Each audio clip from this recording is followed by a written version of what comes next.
پیاری بچیوں، آج ہم سنیں گے نماز کے بارے میں۔ کس کے بارے میں سنیں گے؟ نماز کے بارے میں۔ اللہ تبارک و تعالیٰ نے ایک پیاری پیاری کتاب جو کہ اپنے آخری نبی صلی اللہ تعالیٰ علیہ وآلہ وسلم پر اتاری ہے، اس کو بولتے ہیں قرآن شریف۔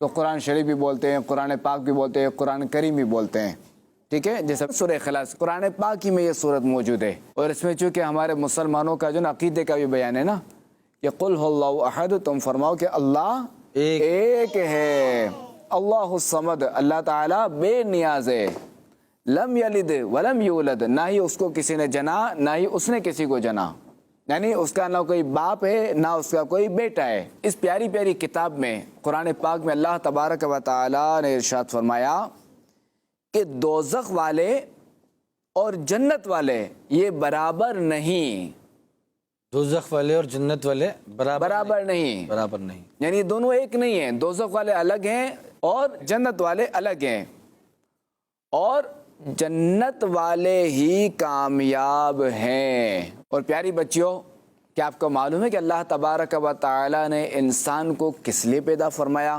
عبادت کرنے کے لیے۔ اللہ تعالیٰ نے ہمیں اس لیے پیدا فرمایا کہ ہم اس کی عبادت کریں۔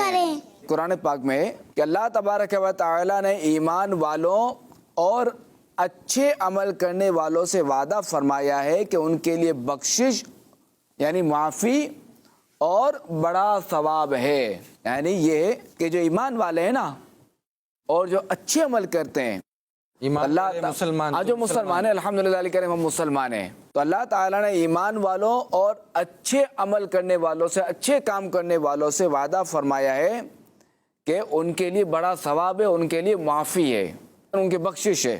اور خاتم النبیین صلی اللہ تعالیٰ علیہ وآلہ وسلم نے ارشاد فرمایا کہ قیامت کے دن سب سے پہلے بندے سے نماز کا حساب لیا جائے گا۔